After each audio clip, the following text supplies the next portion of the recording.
আসল জিনিস হলো নবীর প্রেম আদব আছে কিনা দেখো। পৃথিবীতে ইবলিসের নাম সবাই জানে, সে এত বড় আলেম ছিল, এত বড় মাওলানা ছিল, যে কিনা ফেরেশতাদেরকে পড়াতে থাকতো, ফেরেশতারা তাকে দুলনাতে দুলা দিতে থাকতো। কিন্তু বাপ আদমকে সম্মান না করার জন্য আল্লাহ তাকে কাফের বলে তাড়িয়ে দিয়েছে। মনে রাখবেন, বাপ আদমেরও নবী হলো মুহাম্মদ রাসূলুল্লাহ। এটা জেহেনের মধ্যে ঢুকিয়ে এলেন, বাপ আদমেরও নবী হলো মুহাম্মদ রাসূলুল্লাহ। তাহলে আজকে দিনে কত বড় পীর সাহেব, কত বড় মুফতি সাহেব, কত বড় পীরজাদা, কত বড় মাওলানা, ওটা বড় কথা নয়। আগে দেখতে হবে ও দিলায় নবী আছে কিনা। নবীর আদব নেই, প্রেম নেই, সেদিন ইবলিস যেমন বাপ আদমকে সম্মান না করার জন্য কাফের হয়ে গেছে।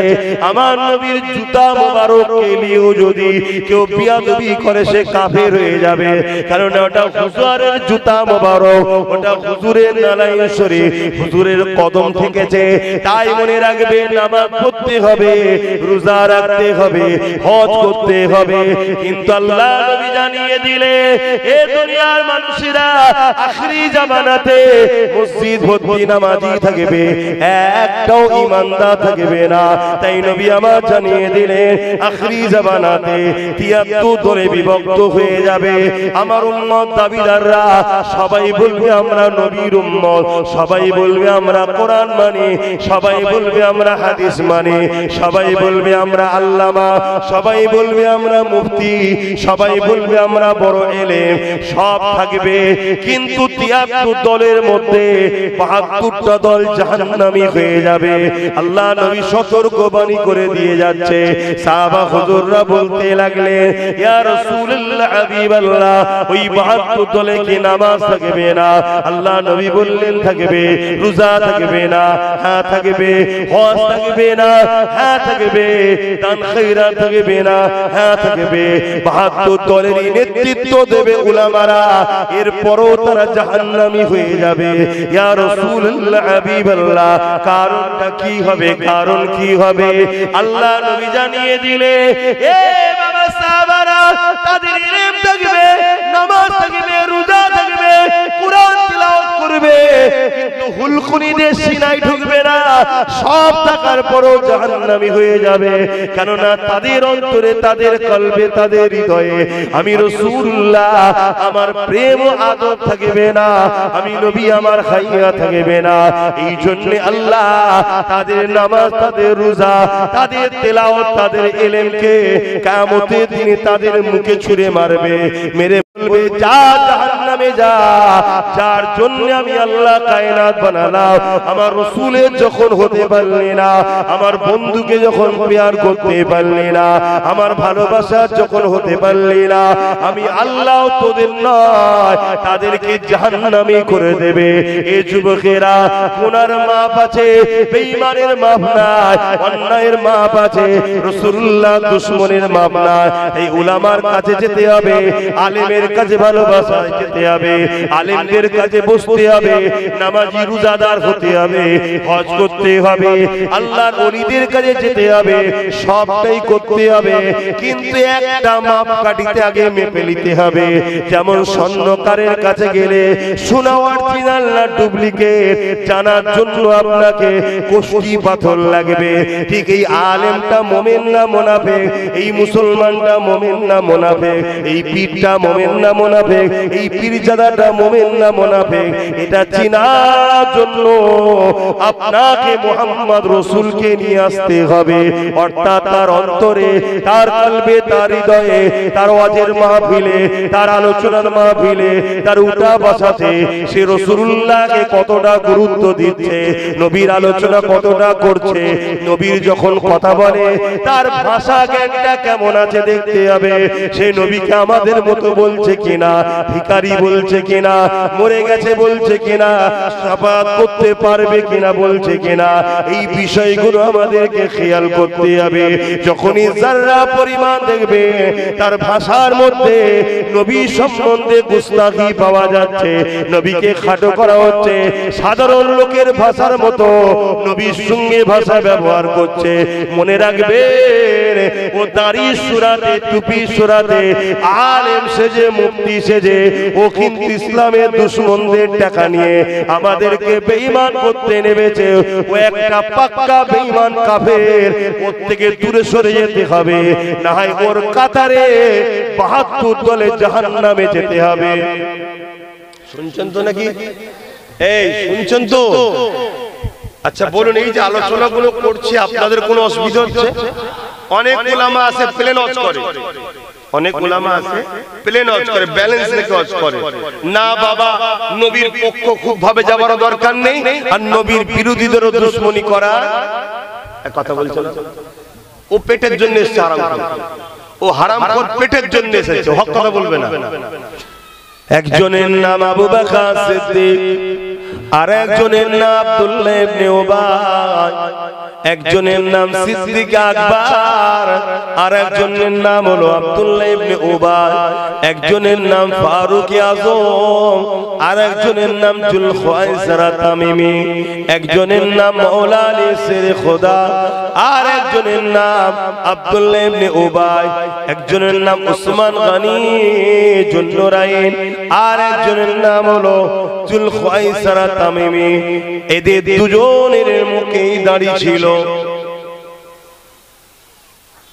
দুজনাই নামাজ পড়েছে, দুজনাই হজ করেছে। একদিকে ফারুক আজম রয়েছে, আর একদিকে জুলখায়সারা তামিমি রয়েছে। আব ফারুক আজমের মুখেও দাড়ি, জুলখায়সারা তামিমির মুখেও দাড়ি। ফারুক আজমের মাথায় টুপি, পাগড়ি, জুব্বা, জুলখায়সারা তামিমির মুখেও দাড়ি, মাথায় টুপি, পাগড়ি, জুব্বা। ফারুক আজমও নামাজ পড়েছে, জুলখায়সারা তামিমিও নামাজ পড়েছে। ফারুক আজমও হজ করেছে, জুলখায়সারা তামিমিও করেছে।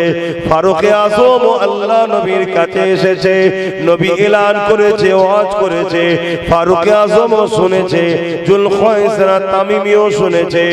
এই যুবকেরা, ফারুক আজম দুনিয়ার জমিন থেকে জান্নাতে সার্টিফিকেট পেয়েছে, আর জুলখায়সারা তামিমি আল্লাহ নবী ঘোষণা করেছে ওর নসল থেকে একটা দল বেরোবে, যে দলের লোকেরা এত সুন্দর নামাজ, রোজা, দাড়ি, টুপি রাখবে। এ বাবা সাহাবারা, তোমাদের সঙ্গে যদি কম্পেয়ার করা হয়, তাদের তুলনায় তোমাদেরটা কম মনে হবে, কিন্তু আমি রাসূলুল্লাহ জানিয়ে দিলাম, তারা তীর থেকে ধনুক যেমন থেকে তীর বেরিয়ে যায়, তাদের সব থাকার পরও ইসলাম থেকে বেরিয়ে জাহান্নামী হয়ে যাবে। আমার কথা মাইকের আওয়াজে বুঝতে পারছে? তাহলে নামাজ তো পড়তেই হবে। আমরা তো ইমানদার নাকি? এ কথা বলে, তাহলে আমরা চাকরি পেয়ে গেছি, এবার আমাদের ডিউটি নামাজ, রোজা, হজ, যাকাত, দান, খায়রাত, হালাল খাওয়া, হারাম থেকে দূরে থাকা, বড়দের সম্মান, ছোটদের স্নেহ, এতিমের হক, বিধবার হক, গরিবের হক, পাড়া প্রতিবেশীর হক, মা বাপের হক। আরে একটু খুলে বলি শোনেন, আবু বকর সিদ্দিক আমার নবী পাকের হাতে হাত দিলেন, আব্দুল্লাহ ইবনে উবাই আমার রাসূলুল্লাহর হাতে হাত দিলেন। আবু বকর সিদ্দিক নবীকে ইক্তেদা করে নামাজ পড়লেন, আব্দুল্লাহ ইবনে উবাই নবীকে ইক্তেদা করে নামাজ পড়লেন। আবু বকর সিদ্দিক রোজা রাখলেন, আব্দুল্লাহ ইবনে উবাই রোজা রাখলেন। আবু বকর সিদ্দিকের মুখে দাড়ি, মাথায় টুপি, পাগড়ি, জুব্বা রয়েছে, আব্দুল্লাহ ইবনে উবাই রয়েছে। আবু বকর সিদ্দিক নবীর সঙ্গে হজ করেছে, আব্দুল্লাহ ইবনে উবাই নবীর সঙ্গে হজ করেছে। আবু বকর সিদ্দিক নবীর সঙ্গে জিহাদে গেছে, আব্দুল্লাহ ইবনে উবাই নবীর সঙ্গে জিহাদে গেছে। আল্লাহ নবী কোরআন শিক্ষা শিক্ষা দেয় নবীর মজলিসে বসে বসে সিদ্দিক আকবর নবীর কথা শুনে আল্লাহর কোরআন শিক্ষা নেয়। ওই মজলিসে আব্দুল্লাহ ইবনে উবাই বসে বসে ইলম অর্জন করেছে। এর যুবকেরা, তরুণেরা, বাপেরা, অথচ কোরআন আব্দুল্লাহ ইবনে উবাইকে জাহান্নামী ঘোষণা দিচ্ছে, আর রাসূলুল্লাহ আবু বকর সিদ্দিককে দুনিয়ার জমিনে জান্নাতে সার্টিফিকেট দিয়ে দিয়েছে।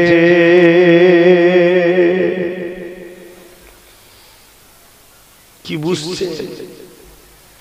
দাড়ি তো দুদিকে, টুপি তো দুদিকে, ইলম তো দুদিকে, নামাজ তো দুদিকে, হজ তো দুদিকে, রোজা তো দুদিকে, জিহাদে দুজনেই গেছে, দান দুজনেই করেছে। একজন যাচ্ছে জান্নাতে আর একজন যাচ্ছে জাহান্নামে। কারণটা কি? নামাজ তো পড়তে হবে, আব্দুল্লাহ ইবনে উবাইয়ের মতো পড়লে হবে না। রোজা তো রাখতে হবে, আব্দুল্লাহ ইবনে উবাইয়ের মতো হলে হবে না। আলেম তো হতে হবে, ইলম তো অর্জন করতে হবে, কোরআনের জ্ঞান, দ্বীন ইসলামের জ্ঞান অর্জন তো করতে হবে। কিন্তু আব্দুল্লাহ ইবনে উবাইয়ের মতো হলে হবে না, কেননা আব্দুল্লাহ ইবনে উবাইয়ের এগুলো সবই ছিল, তারপরও সে জাহান্নামী হয়ে গেল। তাহলে কেমন হতে হবে? জান্নাতি যিনি হলেন, এত নাকি? আমি কি বুঝাচ্ছি বুঝছেন তো?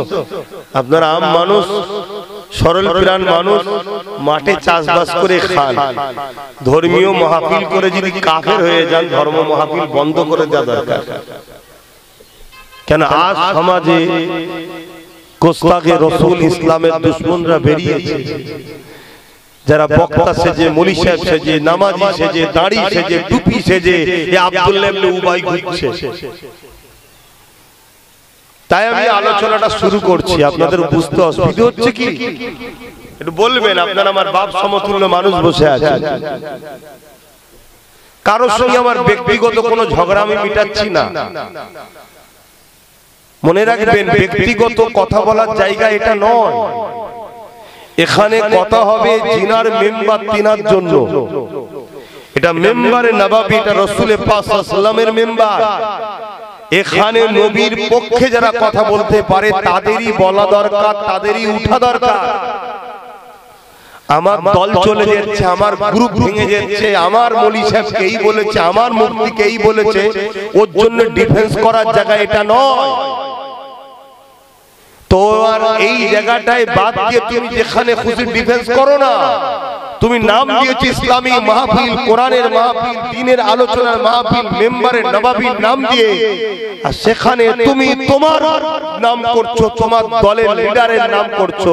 এটা এই জায়গা নয়। কিন্তু এখানে কথা হবে শুধুমাত্র আল্লাহ ও রাসূলের পক্ষে। জোরে বলুন সুবহানাল্লাহ। যদি না এখন রুখতে পারে, আগামী দিন দেখবেন এই মেম্বার গুলোতে গায়ের মুসলমানরাও আসবে, এসে কথা বলবে, মেয়ে ছেলে উঠবে, কথা বলবে, নাটক হবে এই মেম্বার তৈরি করে। কিচ্ছু করতে পারবেন না আপনারা, কারণ ফিতনা শুরুতেই ধরতে হয়। ফিতনা বেড়ে গেলে আর গুছাতে পারবেন না। আল্লাহ নবী বললেন, আমার উম্মত উম্মতিরা, আমার সাহাবারা উম্মত উম্মতিদের জানিয়ে দেবে, আখিরি জামানা হাতের তালুতে আগুন রাখা থেকে ঈমান বাঁচানো বড় কষ্ট হবে।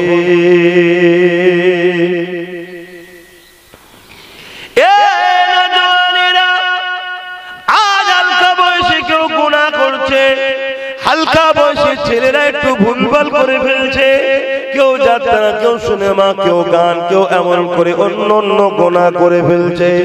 যদি ওদের ঈমানটা ঠিক থাকে, কাল তওবা করে পরিবর্তন হয়ে যাবে, কাল তওবা করে নামাজি হয়ে যাবে, কাল তওবা করে দাড়িওয়ালা হয়ে যাবে, কাল তওবা করে রোজাওয়ালা হয়ে যাবে, কাল তওবা করে নামাজি মুত্তাকি হয়ে যাবে। আল্লাহ পাক ওকে দুনিয়া জমিনে রেখে ওর গুনাহকে মাফ করিয়ে নিতে পারে। যদিও না গুনাহ মাফ হয়, ময়দানে মাশরে আল্লাহ রহমত রহমতের পানি যখন বর্ষণ হবে তখনও মাফ হয়ে যেতে পারে। আর যদি তখনও না মাফ হয়, ওই বান্দা বান্দি গুলো ধরার জন্য, গুনাহ করার জন্য আল্লাহ ওই বান্দা বান্দি গুলোকে আযাবে জাহান্নামে দেবে। জাহান্নামে আযাব খাটার পরে ওর ঈমানটা থাকা জরুর। আল্লাহ পাক একদিন না একদিন আবার জান্নাতি বানাবে। আর যদি ঈমান না থাকে, আব্দুল্লাহ ইবনে উবাইয়ের মতো নামাজ, আব্দুল্লাহ ইবনে উবাইয়ের মতো রোজা, আব্দুল্লাহ ইবনে উবাইয়ের মতো হজ, কোরআন ঘোষিত জাহান্নামী হয়েছে। এ নওজওয়ানেরা, আল্লাহ নবী সাহাবী হযরত আবু বকর সিদ্দিককে জিজ্ঞাসা করা হলো, ও হযরত আবু বকর সিদ্দিক, আপনার যা আছে আব্দুল্লাহ ইবনে উবাইরও তাই রয়েছে, আপনি জান্নাতের সার্টিফিকেট পেয়ে গেলেন, আব্দুল্লাহ ইবনে উবাই ধ্বংস জাহান্নামী হয়ে গেল। এ আবু বকর, এর কারণটা কি? হযরত আবু বকর সিদ্দিক বলেছিলেন, এ দুনিয়ার মানুষ মন দিয়ে শোনো, যুবকরা শোনো, ওর যা আছে আমি আবু বকর আমারও তাই আছে, কিন্তু আমার যা আছে ওর তা নাই। ওর নামাজ আছে, রোজা আছে, আব্দুল্লাহ ইবনে উবাইয়ের হজ আছে, দান খায়রাত আছে, দাড়ি টুপি আছে। এখন আমি আবু বকর আমার সবই রয়েছে, কিন্তু আমার যা আছে ওর তা নাই। আমি আবু বকর, আমার হৃদয়ে আল্লাহ নবীর প্রেম আর আদব রয়েছে, যেটা আব্দুল্লাহ ইবনে উবাইয়ের নাই। এজন্য বেঈমান জাহান্নামী হয়ে গেছে। আর আমি আবু বকর নবীর প্রেম আদব থাকা দরুন আল্লাহ আমাকে জান্নাতি বানিয়ে দিয়েছে।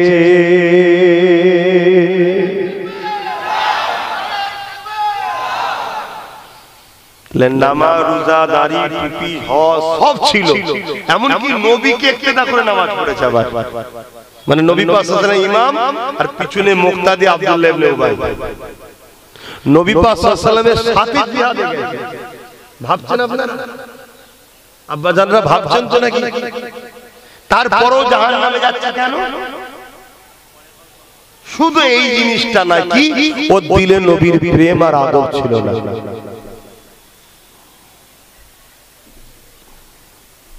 তাহলে আমাদেরকে তো নামাজ পড়তে হবে নাকি?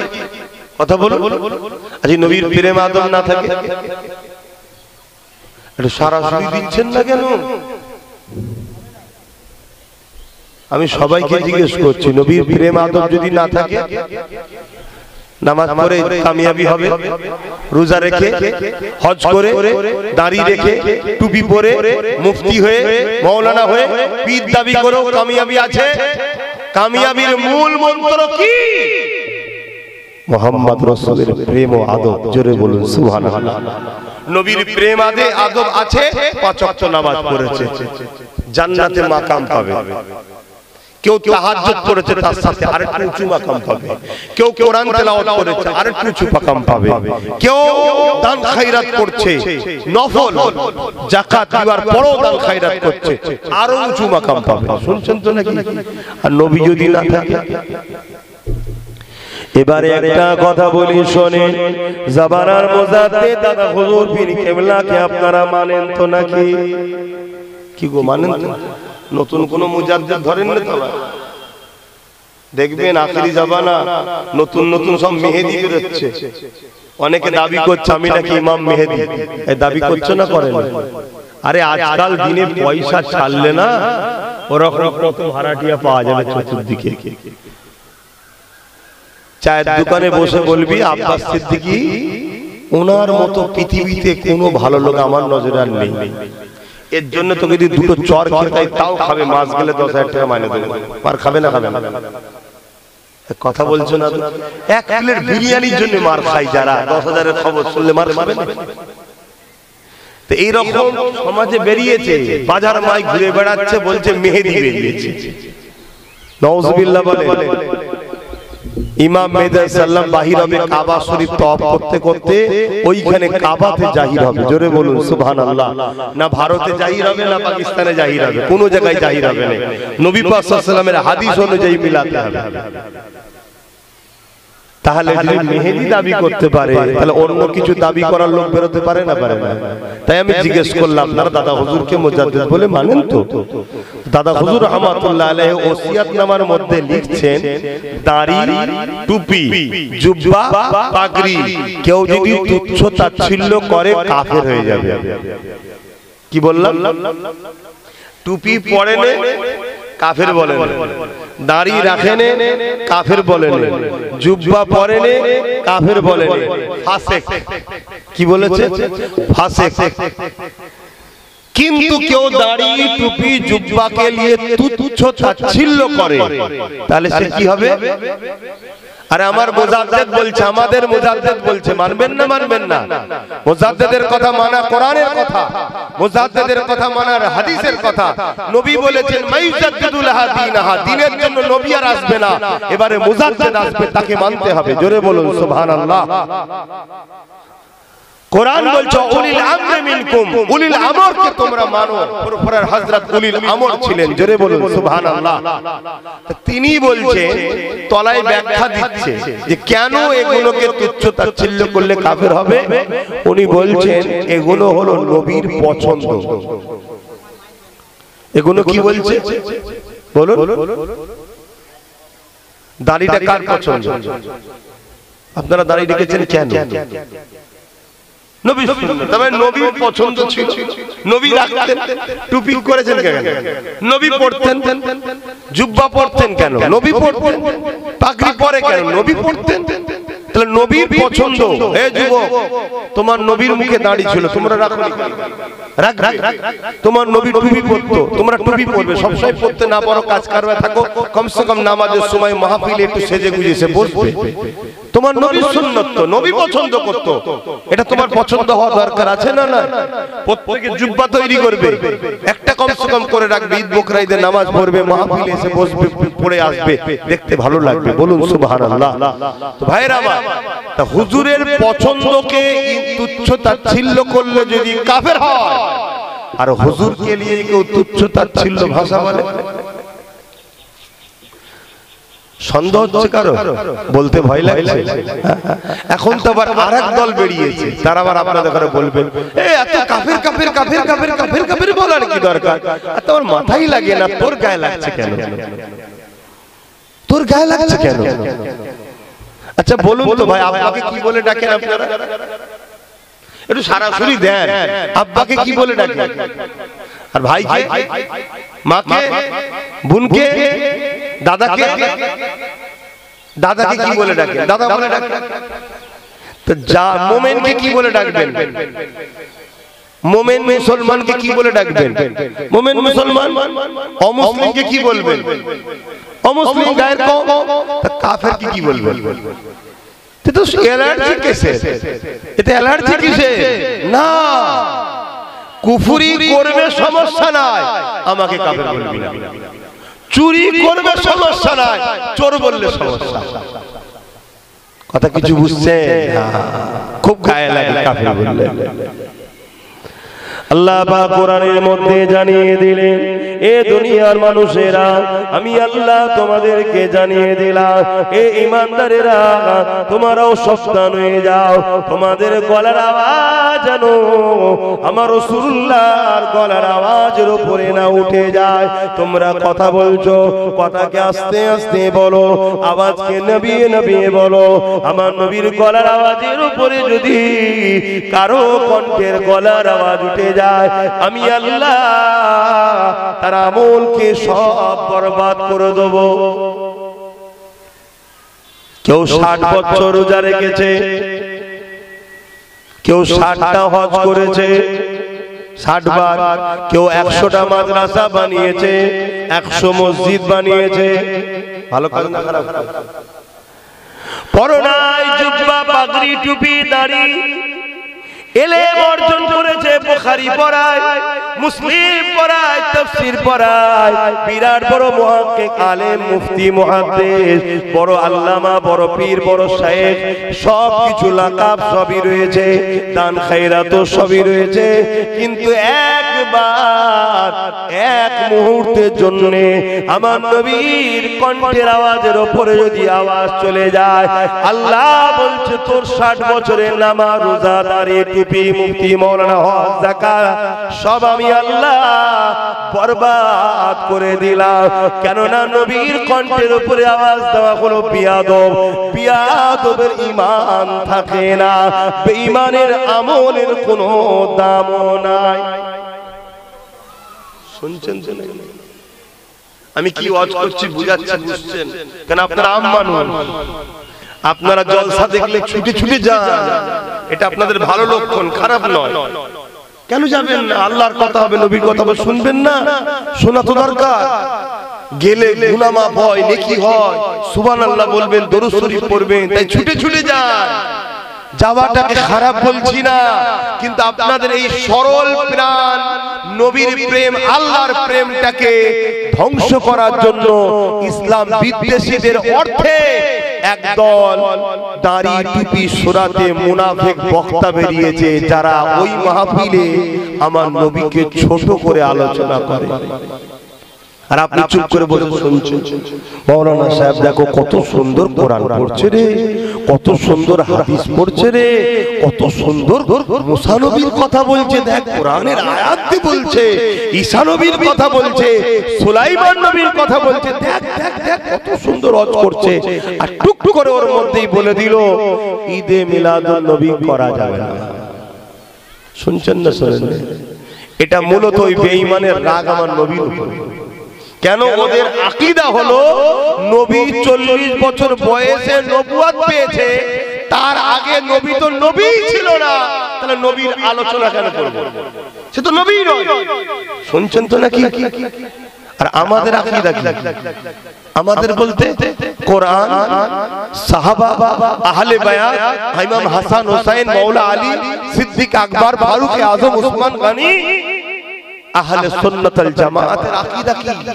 আকীদা হলো যখন কোনো কিছুই ছিল না, তখন আল্লাহ মুহাম্মদ সাল্লাল্লাহু আলাইহি সাল্লামকে কোরআনের ভাষায় ডাকছে, ইয়াসিন ওয়াল কুরআনিল হাকীম ইন্নাকা লামিনাল মুরসালিন। এই যে ইয়াসিন, এটা কার নাম বলবেন তো? কোরআন কখন থেকে? লাউহে মাহফুজে ইয়াসিনটা আছে না, নাই লেখা? ওটা তো মূল, ওখান থেকে ধারাবাহিকভাবে 30 পারা কোরআন আমার নবীর উপরে রোজার মাসে নাজিল হয়েছে। অরিজিনাল তো ওইটা, এটাকে ডুপ্লিকেট বলছিলেন, নাউজুবিল্লাহ, মানে উল্টো নেবেন না, ওইটার হুবহু আয়াত নাজিল হয়েছে আমার রাসূলুল্লাহর উপরে। জোরে বলুন সুবহানাল্লাহ। তাহলে কোরআন ওইখানেও লেখা রয়েছে ইয়াসিন ওয়াল কুরআনিল হাকীম ইন্নাকা লামিনাল মুরসালিন আলা সিরাতিন মুস্তাকিম। লেখা আছে না? নাই? তাহলে ইয়াসিনটা কার নাম? হয়তো বলতে পারছে না। এটা আমার নূর নবী, দয়ার নবীর নাম। বাপ আদম তখন সৃষ্টি হয়েছে, তিনি যখন নবী নয়, তাহলে আল্লাহ কোরআনে তার নাম তখন রেখেছে কেন? শুনছেন তো নাকি? আর মুজিজা কাদের দ্বারা হয়? মুজিজা কাদের দ্বারা হয়? ওলিদের দ্বারা কারামত হয়, নবীদের দ্বারা কি হয়? মুজিজা। আমার জানেন না আমার নবী সিনা চাক হয়েছে, জানেন না? কখন হয়েছিল? ছোটবেলায় হয়েছে না? হয়নি? আম্মা জান হালিমা হুজুরের ঘরে গিয়ে হুজুরের কন্যা খবর দেয়, সুয়াইবা খবর দিল না যে আম্মা জলদি করে চলেন, কয়েকজন এসে আমাদের ভাই মুহাম্মদ সাল্লাল্লাহু আলাইহি সাল্লামকে জমিনে শুইয়ে তিনার বুককে চিড়ে দিয়েছে। এই শুনেছেন না? শুনেন না? এই সিনা চাক নবীর হচ্ছে, আবার জুড়ে দিয়েছে, কোন সিলায়ও নেই, দাগও নেই, রক্ত বেরোয় নেই, নূরে মুহাম্মদ রাসূলের নূর হওয়ার প্রমাণ, এবং তিনি নবী ছিলেন, তাই মুজিজা। জোরে বলুন সুবহানাল্লাহ, আরো জোরে বলুন সুবহানাল্লাহ। এইটাকে যারা অস্বীকার করে তাদের আকীদা হলো 40 বছর বয়সের পর থেকে নবীর আলোচনা করো, 40 বছর আগের আলোচনার দরকার নেই। তাই তারা কি বলে, মিলাদুন নবী চলবে না। আপনি বসে বসে সেখানে শুনছেন, চুপ করে চলে গেলেন। আপনি নবীর পক্ষে না দুশমন হলেন কোনটা? কথা বলছেন, আপনি দুশমন হয়ে গেলেন। কি করে হলো? ধরুন আপনার 4টে ছেলে, একজন পাড়ার কেউ এসে আপনাকে ছোট বড় কথা বলছে, আপনার 4টে ছেলে চুপ করে শুনছিল, দেখছিল, কিছু বলেনি। আপনি এতে খুশি হবেন না বেজার হবেন? এই বদমাইশ, তোরা কিছু বললি না কেন? বলবে না, বলবে না? ও আপনার বেলায় যদি প্রেস্টিজে লাগে, তাহলে আমার রাসূলুল্লাহর বেলায় ধরা পড়বেন না। এজন্য বাপ নবী চেনেন, নবী চেনেন। যে আলোচনায় গিয়ে দেখবেন নবীর আলোচনা হচ্ছে, ওখানে গিয়ে বসবেন। কারণ আল্লাহ পাক কোরআনের মধ্যে ঈমানদারকে লক্ষ্য করে যখন আয়াত নাযিল করেছে, ওখানে আমার নবীকে নিয়ে আলোচনা করেছে।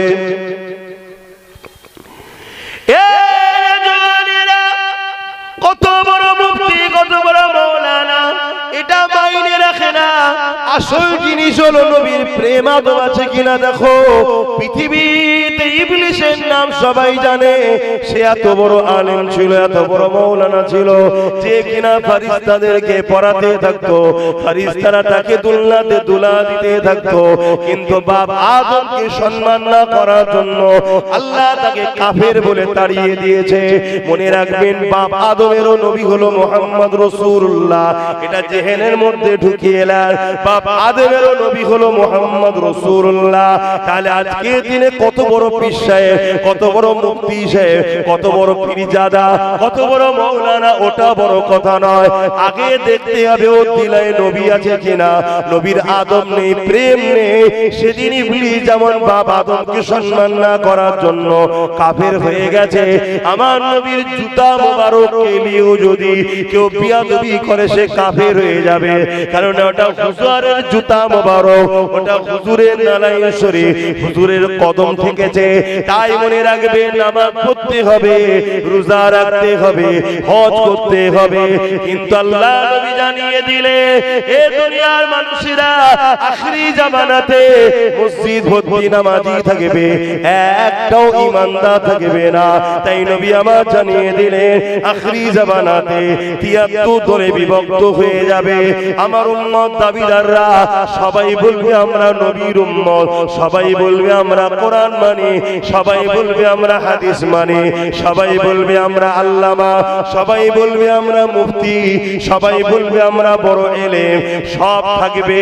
কিন্তু 73 দলের মধ্যে 72টা দল জাহান্নামী হয়ে যাবে। আল্লাহ নবী সতর্কবাণী করে দিয়ে যাচ্ছে। সাহাবা হুজুররা বলতে লাগলেন, ইয়া রাসূলুল্লাহ, হাবিবাল্লাহ, ওই 72 দলে কি নামাজ থাকবে না? আল্লাহ নবী বললেন থাকবে। রোজা থাকবে না? হ্যাঁ থাকবে। হজ থাকবে না? হ্যাঁ থাকবে। দান খয়রাত থাকবে না? হ্যাঁ থাকবে। 72 দলেরই নেতৃত্ব দেবে উলামারা, এরপরও তারা জাহান্নামী হয়ে যাবে। ইয়া রাসূলুল্লাহ, হাবিবাল্লাহ, কারণটা কি হবে? কারণ কি হবে? আল্লাহ নবী জানিয়ে দিলে, এ বাবা সাহাবারা, তাদের ইলম থাকবে, নামাজ থাকবে, রোজা থাকবে, কুরআন তিলাওয়াত করবে, কিন্তু হুলকুনিদের সিনায় ঢুকবে না। সব থাকার পরও জাহান্নামী হয়ে যাবে। কেননা তাদের অন্তরে, তাদের কলবে, তাদের হৃদয়ে আমি রাসূলুল্লাহ, আমার প্রেম ও আদব থাকবে না, আমি নবী আমার হাইয়া থাকবে না। এই জন্য আল্লাহ তাদের নামাজ, তাদের রোজা, তাদের তেলাওয়াত, তাদের ইলমকে কিয়ামতের দিনে তাদের মুখে ছুঁড়ে মারবে, মেরে বলবে, যা জাহান্নামে যা, যার জন্য আমি আল্লাহ কায়নাত বানালাম। আমার রাসূলের যখন হতে পারলি না, আমার বন্ধুকে যখন প্যার করতে পারলি না, আমার ভালোবাসা যখন হতে পারলি না, আমি আল্লাহ তোদের নয়, তাদেরকে জাহান্নামী করে দেবে। এ যুবকেরা, গুনার মাপ আছে, বেঈমানের মাপ নাই, অন্যায়ের মাপ আছে, রাসূলুল্লাহ দুশমনের মাপ নাই।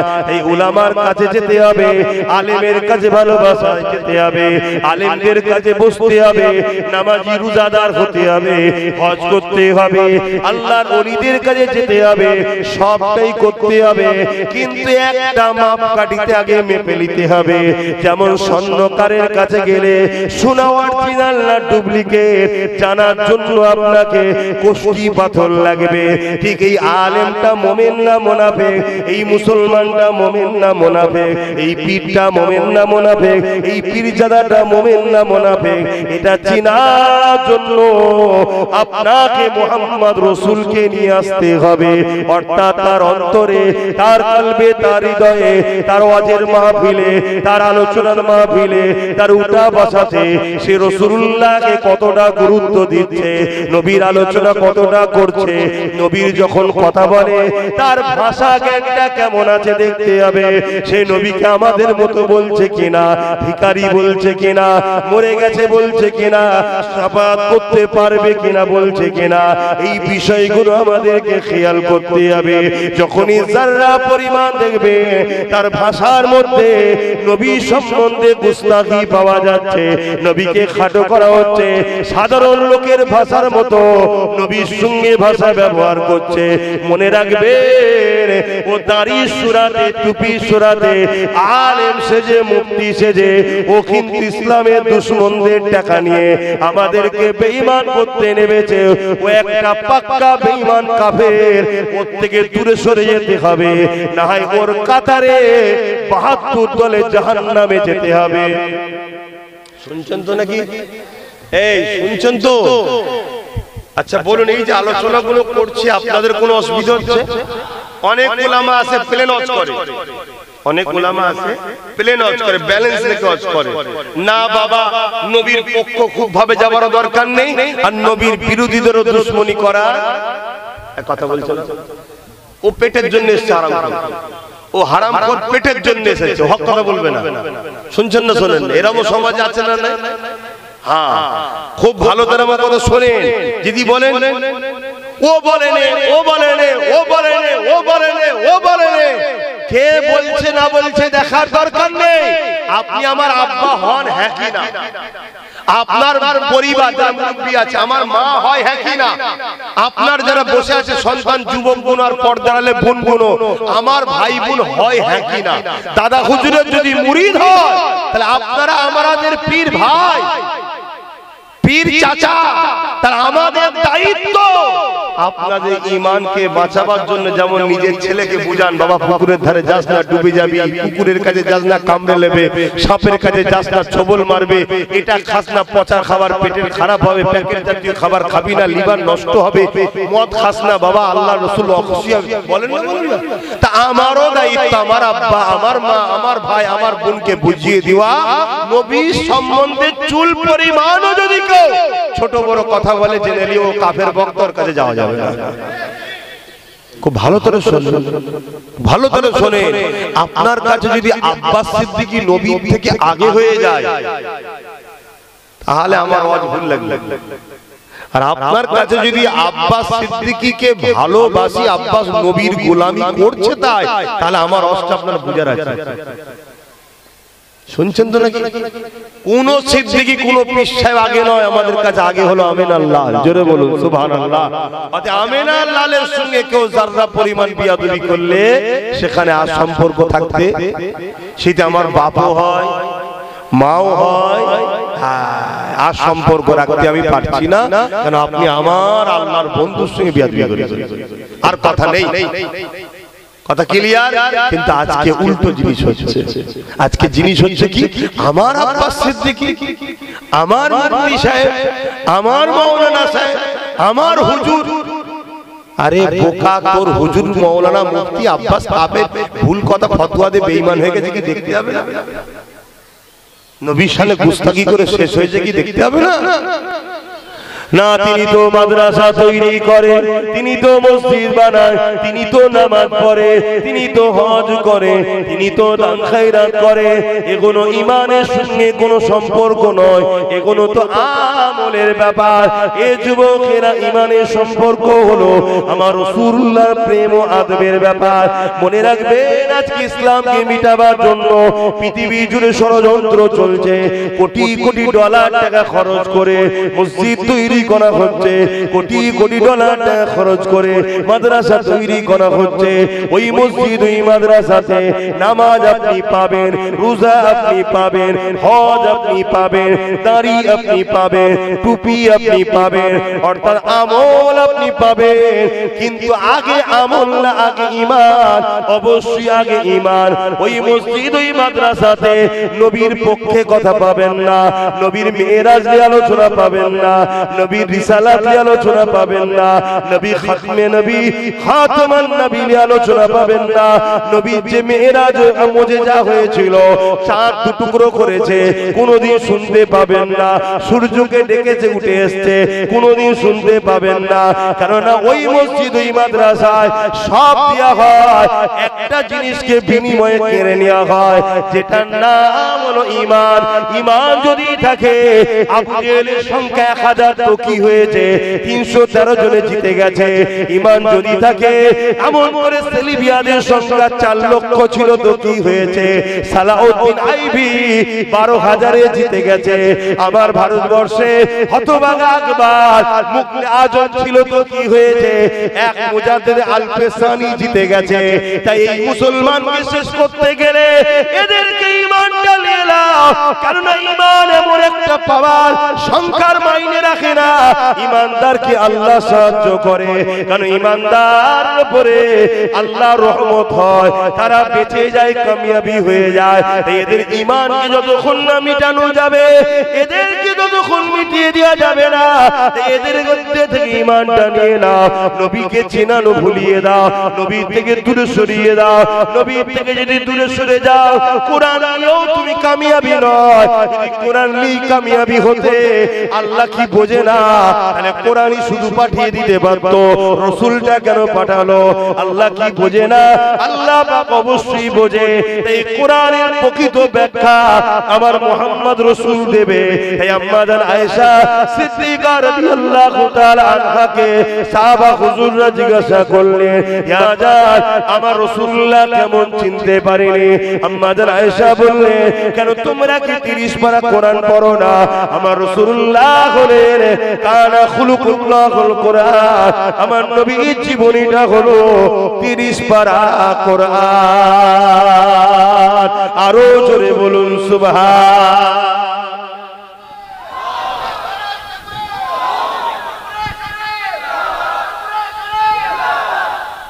বুঝতে পারছেন বাবা? আমাকে অনেক জায়গায় তাকবীর দেয়, আমার তাকবীর দেয়, ভাইজান হুজুর জিন্দাবাদ। আমি বলি চোখগুলো দিয়া বন্ধ কর। যত রাগের কারণ ওইটা, যত রাগের কারণ ওইটা যে আমি বড় মাওলানা, আমি এলে দাঁড়াই না, ও এলে দাঁড়াবে কেন? আমার তাকবীর হয় না, ওর তাকবীর হবে কেন? অতএব বাবা, আমাদের তাকবীর দেয়া বন্ধ কর, হুজুরদের তাকবীর দেয়া বন্ধ কর। আরো গ্রুপ বেরোবে দেখবি আগামী দিন। তাকবীর দাদা হুজুরের দে, 5 হুজুরের দে, দাদা হুজুরের খলিফাদের দে, কারণ তাদের অনেক অবদান আছে। বশিরের বড় মাওলানার অবদান আছে না, অস্বীকার করা যাবে না। আল্লাহ তেনাকে এত ধনী করেছিল, এই 224 পরগনা তখন একসাথে ছিল, হাফ কেনার ক্ষমতা ছিল, তার মানে 24 পরগনা কিনে নিতে পারত। কিন্তু তিনি ইসলামের জন্য, মানুষের ঈমান আমলকে বাঁচাবার জন্য বাস আর কিতাব লিখতে লিখতে সব টাকা শেষ করে দিয়েছে। বলুন সুবহানাল্লাহ। আরো জোরে বলুন সুবহানাল্লাহ। তিনার এই ঋণটা ভুলে যাওয়াটা উচিত জোরে বলো হবে না, এটা মাথায় রাখবেন। হবে না, খুব সাবধান হন, খুব মাথায় রাখবেন। আখেরি জামানা ঈমান বাঁচানো বড় মুশকিল। তাহলে কি বললাম? সব দেবে, নামাজ দেবে, রোজা দেবে, হজ দেবে, দাড়ি দেবে, টুপি দেবে। ওই মসজিদ মাদ্রাসা কোন থেকে কি বার করা হবে? ঈমান। কেন? ঈমান যদি থাকে ও 4 লক্ষ রয়েছে 12,000 জিতে গেছে, 1,000-এর উপরে আছে 313 জন জিতে গেছে। আপনারা ইতিহাস তো সব জানেন, তাই তো নাকি? ঈমানটা বার করে নেন। আর ঈমানের সম্পর্ক কি? নামাজের সাথে, রোজার সাথে, হজের সাথে, বলুন দাড়ির সাথে? না না না, এগুলো সব আমলের সাথে, এগুলো ভালো কাজ। এগুলো কি? ভালো কাজ। ঈমানের সম্পর্ক মুহাম্মদ রাসূলের সঙ্গে আদব ও প্রেমের গাঁট বাঁধা সম্পর্ক তৈরি করা। জোরে বলুন সুবহানাল্লাহ। খুব ভালো করে বোঝেন, খুব ভালো করে বোঝেন আখির জামানা। তাই আপনাদেরকে বুঝাচ্ছি, তাই হুজুরের কথা আমি সব জায়গায় একটু বেশি বেশি বলি। আজকেও বলছি, আমার নবী পাককে চেনেন, আমার নবী পাককে প্যার করেন। নবীকে চিনা, নবীকে মহব্বত করা, এটা আমাদের জন্য আমল, ঈমান।